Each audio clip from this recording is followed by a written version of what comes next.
આપણા લોક સાહિત્યમાં ઘણી બધી લોકવાર્તાઓ છે, જેમાંની અમુક તમે સાંભળી હશે અને અમુક તમારે સાંભળવાની બાકી હશે. ખોડીદાસ પરમારે પોતાની બુક મુખ પાટીની લોકવાર્તાઓમાં આવી ઘણી બધી લોકવાર્તાઓ આપેલી છે. એમાંની એક વાર્તા આજે આપણે સાંભળવાના છીએ. વંદરામાં દવ ભભૂકી ઉઠ્યો છે. રવ રવતા વાયરે ચારેય પા વંટોળ ફેંકાતા વંદરા આખી ભડકે બળવા માંડી. લીલા કાંચ ઝાડવા તાપમાં બળી બળીને ઠૂઠા થવા માંડ્યા. જંગલના જીવોએ કાળો કળેલાટ મચાવી દીધો અને દો વાટે જેને જ્યાં દિશા હુજે તે ભાગવા માંડ્યા. આ જંગલની વચ્ચે એક ચંદન રૂખડે ચકાચકીનો માળો. માળામાં બે નાના નાના પોટા. આગ તો વાયરે વળોટાડતી આગળ ને આગળ ધપી રહી છે. આ ચંદન રૂખડોય હમણાં આગનમાં ઓરાઈ જશે એવા ઘડિયાળા વાગી રહ્યા છે. ચકી તો પોટાને માથે પાખું પાથરીને બેસી ગઈ. તે ટાણે ચકો કે, ચકીબાઈ, એ ચકીબાઈ, આખી વંદરા સળગી રહી છે, હવે ભાગો, ભાગશો તો જીવ બચશે, નહીતર બળીને ભડથું થઈ જાશો. ચકી કે, ચકારાણા, આ માળામાં પેટના ઝીણા મારા પોટા પડ્યા છે અને એને પાખુંય ફૂટ્યું નથી, એને છોડીને મારાથી કેમ ભગાય? ચકો કે, બાઈ, જીવતા હશો તો બીજા પોટા થશે, માટે જીવ બચાવવા ઉડી નીકળો. ચકી કે, તમતારે તમે ઉડી નીકળો, મારાથી તો નહીં ભગાય. હું માં જણેતા પોટા છોડીને ન ભાગે. હવે તો મરીશ તોય માળામાં ને જીવીશ તોય પોટા હારે, માટે તમતારે ભાગી નીકળો. ચકો તો દવમાંથી બચવા એકલો ભાગી ગયો. ચંદન રૂખડા પાસે આવતા આવતા દવ તો ઠરી ગયો અને ચંદન રૂખડો ને ચકીનો માળો આ બાદમાં બચી ગયા. બચ્ચા તો મોટા થયા છે. ચકી તો બચ્ચાને પાસે અને પાસે રાખે, હેરવે ફેરવે લઈ જાય. ભાગી ગયેલો ચકો એક વખત પાછો આવ્યો અને ચકીને કે, મારા બચ્ચા લાઈ. ચકી કે, ચકારાણા, બચ્ચાને તો મેં ઉછેરીને મોટા કર્યા, તમે તો નાસી ગયા તા. બચ્ચા હવે તમને નહીં મળે, એને તો હું જ રાખીશ. ચકો તો ઉડતો રાજા પાસે ફરિયાદ દઈ ગયો. રાજા સાહેબ, મારે ફરિયાદ કરવી છે. રાજા કે, માણસોની ફરિયાદ હોય, આ તો ઉડાણ પંખી કે છે કે બોલો ચકારાણા, શી ફરિયાદ છે? ચકો કે, આ બચ્ચા અમારા છે. ચકી કે છે કે હું રાખું અને હું કહું છું કે હું રાખું, તો આપ ન્યાય તોળો, બચ્ચા કોણ રાખે? રાજાએ તો ન્યાયની દેવડી માથે બેસીને ન્યાય તોડીને ફેસલો આપ્યો. બચ્ચા ચકાના કહેવાય, માટે તે ચકાને આપી દેવા જોઈએ. ચકીબાઈએ તો બચ્ચા માટે ઘણા કાલાવાલા કર્યા, રડી કકળી, પણ રાજા તો કે, ચકીબાઈ, ન્યાય તે ન્યાય, બચ્ચા બાપને ઘેર જાય, બચ્ચા ચકારાણાને જ મળશે, માટે મારો હુકમ છે અને હુકમ એટલે હુકમ. ચકી તો વિલપતી ને કકળતી રહી ગઈ અને ચકો તો બે બચ્ચાને પાખે લઈ ઉડી ગયો. ચકી તો બચ્ચાની પાછળ વળવળતી અને વળોપાત કરતી મૃત્યુ પામી અને એ જ રાજાની નગરીમાં એક ઓડણને પેટે કઈ સંતાન નહોતું, એને ઘેર ઉતરતી અવસ્થાએ દીકરી તરીકે ઉતરી ચૂકી. ઓડના ઘરે તો ઉતરતી અવસ્થાએ પાણું બંધાતા ધણી ધણિયાણી રાજીના રેડ થઈ ગયા. જાય તો દિવસે ન વધે એટલી રાતે વધે અને રાતે ન વધે એટલી દિવસે વધે. અજેરીને ઉછેરી જાય એમ કરતા કરતા જાયબાઈ તો 12 વર્ષની થઈ. શરીરે ભારે નમણી ને સવળોટી છે, એવી બુદ્ધિ બળે પણ આગળી. ઓડવાસમાં તો એની જેવડી કિશોરી કન્યાઓ ઢીંગલા પોતીએ રમે. ત્યારે આ કન્યા એના બાપાને કે, બાપુ, મને એક વછેરો લઈ ગયો ને. તારે ઓડ કે, ગાંડી છોડી, ઘેલી જાય છોડ્યું તે કઈ વછેરા પાળતી હશે? તું કે તો ઢીંગલી લઈ દઉં, પૂતળી લઈ દઉં, બેડું ને કંકાવટી લાવી દઉં, વછેરો તો છોડ્યુંથી પડાતા હશે બાઈ? પણ આ લાડકી છોડીએ તો લઢણ જ લીધી. વછેરો અપાવો તો જ ખાવ પીવું, નકર ભૂખીને તરસી રહું. પછી તો ઓડે મને કમને દીકરીને એક વછેરો અપાયો, ધોળો દૂધ જેવો, જાણે ફૂલ માળ્યો ચાંદોસ. તો ઓડ કન્યાએ તો વછેરાની ચાકરી આદરી, ટેવી સેવીને વછેરાને તો ચડાવ કર્યો છે. વછેરો તો ભારી રૂડો લાગે. નગરીની બવળી બજારે ઓડ કન્યા વછેરાને લઈને નીકળે ત્યારે લોકો તો વછેરાને જોઈને મોંમાં આંગળા નાખી જાય. વાહ વછેરો. પાઠડો વછેરો તો જુવાનીને ઉંમરે આંબી ગયો અને પછી તો લોહી ઝટકા ભરતા હાવળ ઉપર હાવળ્યું નાખે. રાજાનો ઠાણિયો તો રોજ હાંજને સમય રાજાના ઘોડાને તળાવે પાણી દેખાડવા લઈ જાય. તે જ વખતે ઓડ કન્યા પણ પોતાના ફૂલ માળિયા નહીં તળાવે પાણી પાવા લાવે. ફૂલ માળિયાની તો જુવાની ફાટ થઈ ગઈ છે. એક દિન સમય ઘોડાની ગંધે આવેલી રાજાની વછેરીને ફૂલ માળિયો તો ટપી ગયો અને વછેરી તો સભર થઈ. એણે જ્યારે ઠાણ દીધું તો બીજો ફૂલ માળિયો વછેરો તે વિયાણી. ઓડ કન્યાના ઘોડા જેવા જ રૂપ અને એવા જ રંગ જોઈ લ્યો. મહિનો માસ થતા તો ફૂલમાળીઓ વછેરો પણ એની માની સાથે તળાવે પાણી પીવા આવવા લાગ્યો. એક દિને સમય રાજાનો ઠાણિયો રાજાના ઘોડાને પાણી પાઈને પાછો આવતો હતો ત્યારે ઓલી ઓડ કન્યા રસ્તામાં આડી ફરી અને રાજાના ઘોડાના ફૂલમાળિયા વછેરાને પકડીને પોતાના ડેલામાં પૂરી દીધો. ઠાણીએ તો બહુ માથાકૂટ કરી પણ ઓડ કન્યાએ ધોળી ધરાર વછેરો ન આપ્યો અને કીધું, વછેરો જોતો જ હોય તો રાજાને મોકલો. રાજા તો ચડ્યા ઘોડે ઓડના ડેલે આવ્યા અને ઓડ કન્યાને કે, દીકરી બેટા અમારો વછેરો આપી દે. ઓડ કન્યા તો રાજાને હાથ નામીને કે, રાજા તમો તો અમારા માવતર, તમે જ ન્યાય તોળો. આ વછેરો તો મારા ઘોડાથી થયો એટલે વછેરો તમારો કે મારો? તારે રાજા કે, દીકરી વછેરો અમારી ઘોડીનો છે માટે ઈ અમારો છે. ત્યારે કન્યા કે, રાજા શુદ્ધ બુદ્ધથી ન્યાય તોળો. આજથી 15-17 વર્ષ પહેલા તમે જ એક ન્યાય તોળ્યો હતો. એક ચકલીના 2 બચ્ચાને દળમાંથી ચકલીએ ઉઝેરી પૂજેરીને મોટા કર્યા. તે પછી ચકલો એના બચ્ચાનો કબજો લેવા આવ્યો ત્યારે તમે જ ન્યાય તોળ્યો હતો અને બચ્ચા બાપનું બીજ છે એમ કઈ બચ્ચાને ચકલાને હોપાવી દીધા. એ વાતને સંભાળો જોઈએ મારા રાજા, આપના જ વેણ સંભાળો. આ વછેરો કોનો? રાજા તો કન્યાની વાત સાંભળીને કાળો ધબ થઈ ગયો. વછેરો ડેલામાં છોડીને એ ચાલ્યો ગયો. પણ રાજાની સાથે આવેલ રાજાનો કુંવર ભારે ખેધીલો હતો. તે આ ઓડ કન્યા ઉપર મનમાં ને મનમાં સમસમી ઉઠ્યો. આટલી કેવી આ ઓડ કન્યાએ મારા બાપાને છાક ખવડાવી, પણ એને પક્કાઈની પહોંચ જો હું ન કઢાવું તો હું રાજકુમાર નહીં. અઠવાડિયું ગયું અને રાજા અને કુંવરે તો બધાએ ઓડને કચેરીમાં બોલાવ્યા અને હુકમ કર્યો, અમારે આ નગરી ફરતો ગઢ કરાવવો છે. તે ગઢ ચણ્યા પહેલા ગઢના કાંગરા કોરી દો. જો નહીં કોરી દો તો ગામમાંથી ભૂંડા આલે કાઢશું. ઓર તો સૌ મૂંઝાણા. ગઢ ચણ્યા વગર ગઢના કાંગરા કેવી રીતે કોરી દેવા? મૂળે પાયો નાખી થોડુંક ચણતર કર્યા પછી કાંગરા થાય, પણ એમને એમ કઈ ગઢના કાંગરા કોતરાતા હશે? રાજાનો કુંવર તો કે, અમારો હુકમ તે હુકમ. જો ગઢ પહેલા કાંગરા નહીં ચણી દ્યો તો સૌને લબાચા લઈ ભૂંડી મેળે ભાગી જવું પડશે. ઓર તો સૌ મૂંઝાઈને ઘરે આવ્યા. કાકી મામી ફઈ સૌ લાડકીને મોઢે ચડાવેલી કન્યાને વઢી નાખ્યું. બાઈ તારે દોષે અમારે તો આફત આવી. તું રાજાનો વછેરો લઈને બેઠી લે કર ન્યાય. રાજા સૌને ઉછાળા ભરાવે છે. ઓડ કન્યાએ તો બધાયનો ઠપકો સાંભળી લીધો અને પછી રાતે પોતાની માને કે, માડી મને એક પછેડી અને રોકડો રૂપિયો દેતો. માં કે, હવે વળી એનું શું કરવું છે? તારે છોકરી કે, તું તારે જો ને, મારે જે કરવું હશે ઈ કરીશ. માએ તો પછેડી અને રોકડો રૂપિયો દીકરીને આપ્યો. સવાર પડતા તો ઓડ કન્યા દાણા પીઠમાં ગઈ. મોટા મહાજન મોવડીની દુકાને જઈને ઊભી રહી અને કે, શેઠ લ્યો આ રૂપિયો અને મને એક માણું બાજરો ભરી ગયો. શેઠે તો પહેલા રૂપિયો લઈ લીધો અને છોડીને કે, દીકરી તારી પછેડી પાથર, લે માણું ભરીને બાજરો આપી દઉં. શેઠે તો માણું ભરીને બાજરો આપ્યો અને ઓડ કન્યાની પાથરેલી પછેડી પર જ્યાં નાખવા ગયા ત્યાં છોડી કે, શેઠ ખમો ખમો, મારી પછેડીમાં એમને એમ બાજરો ન નાખો, પણ પહેલા માણા ઉપર બાજરાની શક ચડાવો અને પછી બાજરો નાખો. શેઠ કે, ઘેલી છોડી, બાજરાની શક તો માણું ભરાય ઈ પછી થાય, કાંઈ પહેલા શક ચડતી હશે બાપ? છોડી તો કે, મને તો એમ જ આપો, હા નકર ના. શેઠ તો કે, એમ નો થાય, આલે તારો રૂપિયો પાછો. છોડી તો કે, મેં પહેલો રૂપિયો આપ્યો તે પાછો ન લઉં, પણ તમારે પહેલી શક ચડાવીને જ મને બાજરો આપવો પડશે. શેઠે તો છોડી સાથે ઘણી માથાકૂટ કરી. ત્યાં તો લાલચંદ, કપૂરચંદ, શાંતિલાલ, મણીલાલ સૌ ભેગા થઈ ગયા. બધા કેવા લાગ્યા, છોડીબાઈ હઠ ન કર, તું કે એમ પહેલા શક ન ચડે, માટે સમજી જા બેટા. ઓડ કન્યા કે, તમો સૌ શેઠ શાહુકાર અને ગામનું માજન કો છો ને કે પહેલી શક ન ચડે, દાણા ભૈરા કેડે શક ચડે? સૌ કે, હા આ નગરનું મહાજન કે છે. ત્યારે ઓડ કન્યા કે, તો આ ન્યાય તોડવા રાજાને બોલાવો, ઈ જ આપણો ન્યાય તોડશે. ઘડી હાથમાં તો રાજાજી હાજર થઈ ગયા. મહાજનના મોવડીએ રાજા પાસે વાત રજૂ કરી. આ છોડી માણું બાજરો માંગે છે, પણ એ એવી રીતે કે પેલા શક ચડે અને પછી બાજરો ભરી આપો, એવી રીતે. એવું તો કેવી રીતે બની શકે?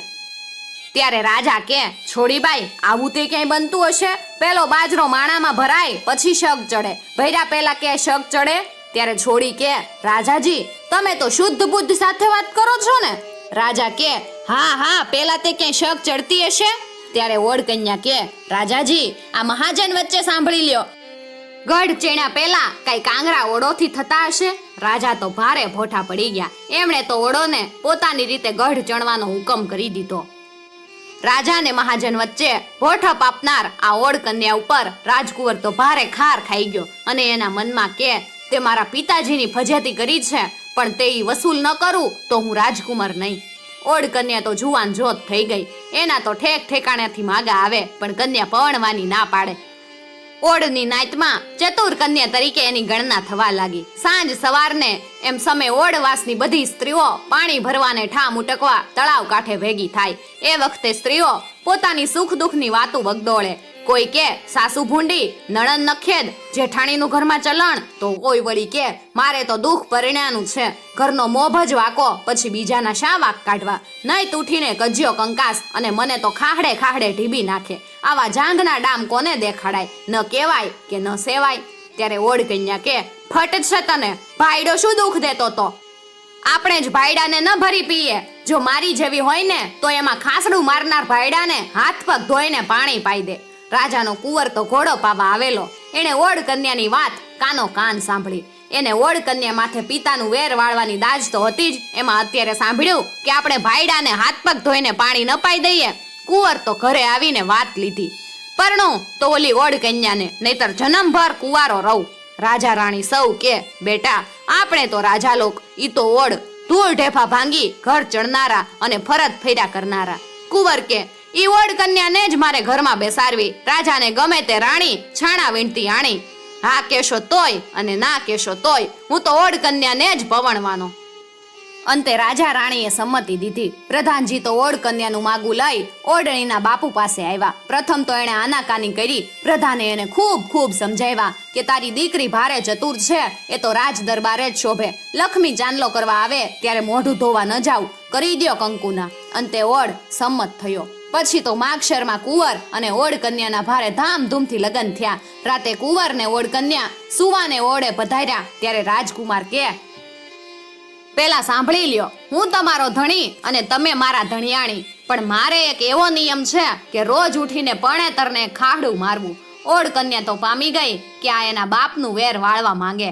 એણે કીધું ખુશીથી તમ તમારે નિયમ બજાવજો જ. ત્યારે કુંવર કે પણ તું તો કહેતી હતી ને કે ધણી ખાસડું શું મારતો તો, એને તો હાથ પગ ધોઈને પાણી ન પાઈ દઈએ, તો હવે પાણી પાઈ દ્યો જોઈ. મેં આ વેણના ચડશે જ તારી સાથે લગ્ન કર્યા છે. ઓડ કન્યા કે એમ એટલા માટે?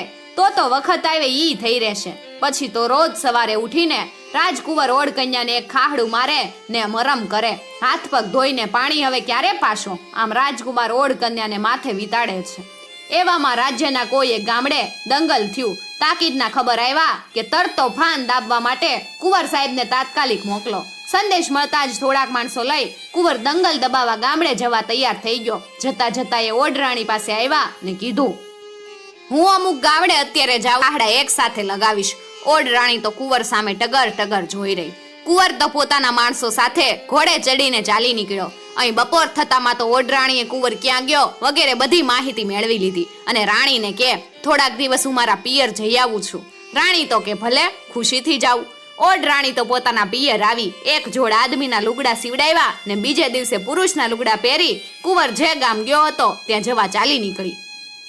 બાઈ તો ગામને પાદર આવી અને સ્ત્રીના કપડા પહેરી લીધા અને ગામને છેડે આવેલા ભરવાડ પામાં જઈને ઊભી રહી ને કે બાયુ બેન્યું, હું પરદેશી બાઈ છું, વખાની મારી અહીં આવી છું, મને તમારા વાસમાં રહેવા દેશો? એમ કહી મોવડી જેવી એક ભરવાડ બાઈને એક સોનામોર આપી. સોનામોર જોતા તો બાઈ રાજીના રેડ થઈ ગઈ. એણે કીધું હા બોન, એમાં શું, તું તારે રે, જો આ મારું ઘર ને ઓશરી ખાલી જ છે બાપા. એમ કહી એને ઘર ઉગાડી દીધું. બીજે દી ઓડરાણી તો કે બાઈ બેન, તમારા ભરવાડી લુગડા કેવા, તમારા ઘરેણા લુગડા મને પહેરવા ન આપો, આ લ્યો. એમ કહી બીજી સોના મહોર આપી અને આપતા તો ઓલી ભરવાડીને પોતાના આણાના ઘરેણા લુગડા કાઢી દીધા. ઓડરાણીએ તો રોજ સવારે ગામમાં હરી ફરીને ભાળ મેળવી લીધી કે કુંવર ક્યાં ઉતર્યા છે અને કેવી રીતે રહે છે. 2-4 દિવસ ગયા એટલે ઓડરાણીએ તો નાઈ ધોઈને ભરવાડના લુગડા પહેર્યા. રૂપાળી કનેરી છેડાવાળી કાળી જીમી, ચંપા ભાતનું ગવન, લીલા લપેટાનું કાપડું, માથે બલોયા અને કણદિયો, પગે પગપાના ને ડોકમાં પારો અને પાંદડા, પાટી ઢાળીને માથું ઓળ્યું, આંખે કાજળ સાર્યું અને પછી ભરવાડને કે બાઈ બેન, આજ તો તમારું દનૈયાનું દૂધ હું જ દેવા જઈશ. ભરવાડણ કે ભલે બેન. ઓડરાણી તો અસલ ભરવાડણ બની ગઈ છે. એનો ઠસ્સો અને ઠાઠ ભારી છે, ભારે રૂપાળી દેખાય છે. એ દૂધનું બોઘડું લઈ રાજકુમાર જ્યાં ઉતર્યો હતો ત્યાં ઉતારા પાસેથી નીકળી. રાજકુમાર તો સવારને સમયે ઝરૂખે બેઠો બેઠો દાતાણ કરે. એને જોઈને ઈ બોલવા લાગી, દૂધ લ્યો રે દૂધ, અમારા અમૃત રસિયા દૂધ, મારી બાગડી ભેંસુના દૂધ, પીએ ઈ જીવે ને નો પીએ ઈ જીવે. એમ 2-3 વાર બોલીને ધીમે ધીમે આગળ ચાલી કે રાજકુંવરે પોતાની ઢાઈજાને કહ્યું, ધનિયા દોડ જટ, ઓલી દૂધવાળીને બોલાવતો. ઢાઈજાએ તો દૂધવાળીને ઉતારા પાસે બોલાવી. દૂધવાળીને તો આટલું જ જોતું હતું. એ ઉતારાની ડેલીમાં આવી. રાજકુંવરને માલિપા જોતા એણે પોતાનું મોઢું માથું સરખું કરી આઘું પાછું ઓઢી લીધું. રાજકુંવર તો ભરવાડેના ઠાઠ ઉપર મોહી ગયો. એ તો દૂધ દઈને ચાલી ગઈ. બીજે દિવસે પણ કુંવરે એ જ ભરવાડણ પાસેથી દૂધ લીધું. અઠવાડિયું ગયું ત્યાં તો કુંવરને આ ભરવાડણની લે લાગી ગઈ. પછી તો ભરવાડને 2-5 ઘડી બેસાડી કુંવર તો વાતુંય ચડાવે. ઓડ રાણીને તો એટલું જ જોતું તું. વળી રોજ હાંજે કુંવર અને આ ભરવાડણ તળાવ ભેગા થઈ જાય. કુંવર ઘોડા પાવા આવે ને બાઈ ઠામ વાસણ ઉટકવા આવે. એક દિવસ કુંવર કે, બાઈ તમે ને તમારું દૂધ ભારે મીઠા હો.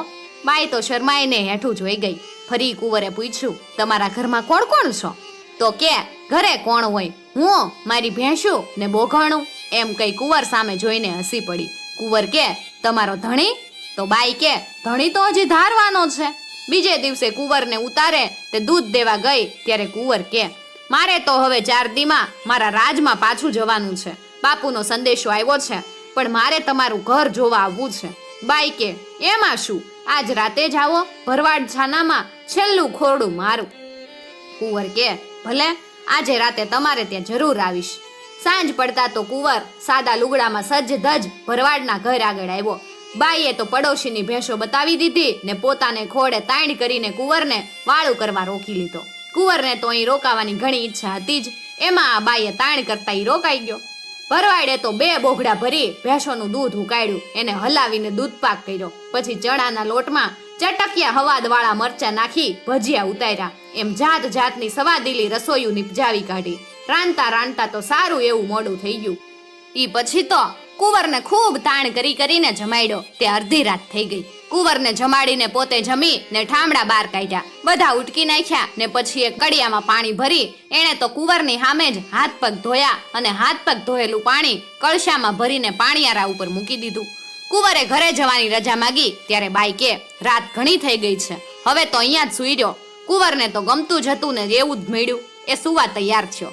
બાઈએ તો ઓશરીમાં કુંવરને માટે ખાટલો ઢાળી પોતે પોતાના માટે ઘરમાં પથારી કરી લીધી. મોડે સુધી બંનેએ હસી ખુશીને વાતચીત કરી. પછી ઊંઘ આવતા કુંવરને સુવાનું કહી પાણીયારે આવી ગોળામાંથી તમામ પાણી ઢોળી નાખ્યું. માત્ર હાથ પગ ધોયેલ પાણીનો કળશો જ પાણીયારે એમને એમ ભર્યો રહેવા દીધો અને પોતે ઘરમાં જઈ ઘર બંધ કરીને સૂઈ ગઈ. કુંવર તો સૂઈ ગયો. અડધી રાત વીતી હશે તે દૂધનો દૂધપાક અને મરચાના ભજીયા ખાધેલો હોવાથી ગળે પાણીનો શોષ પડ્યો. ભારે તરસ લાગી. પેટમાં બળતરા ઉપડી. પોતે ઊભો થઈને પાણી પીવા ગયો તો ગોળો ખાલી ખમ. આજુબાજુ ક્યાંય છંટીઓએ પાણી ન મળે. ગોળા પાસે હાથ પગ ધોઈને પાણીનો કળશો જ હતો, પણ ઈ તો હાથ પગ ધોઈનું પાણી ઈ કેમ પીવાય? કુંવરનો તરસે તો જીવ જવા લાગ્યો. ગળે શોષ પડ્યો. પેટમાં કાળી બળતરા ઉપડી. ઘરમાં સૂતેલી બાઈને અડધી રાતે જગાડવા જાય અને ભજે તો કરે તો ભરવાડ પરામાં તો સૌ એને ઢીબી જ નાખે. મનોમન નક્કી જ કરી નાખ્યું કે હવે તો આ કળશાનું પાણી જ પી લઉં. કોને ખબર પડવાની હતી? વળી હાથ પગનો મેલ તો ક્યારનોય તળિયે બેસી ગયો હશે. આટલું વિચારીને એણે તો આસ્તેકથી લોટો લીધો અને તરસનો માર્યો બધુંય પાણી ઘટઘટાવી ગયો. બાઈ તો હવારે વહેલા ઉઠી ત્યારે કુંવર તો જાગતો જ હતો. અજવાળું થતા પહેલા કુંવરે પોતાના ઉતારે જવાની રજા માંગી. એ વખતે ભરવાડણ કે, મારી એક માંગણી છે. હવે તો આપણે ક્યારે મળશું ને ક્યારે નહીં ઈ નક્કી નથી. એથી આપ આપના તરફથી કંઈક એંધાણી આપતા જાવ તો સારું. રાજકુંવરે તો પોતાના હાથનો કરડો બાઈને આપ્યો ને ઉતારે વયો ગયો. ઓઢરાણીએ તો દી ઉગ્યા કેડે પોતાનો બધોય સરસામાન અને ભરવાડના લુગડા ઘરેણા લીધા અને બધું એને હોપી દીધું.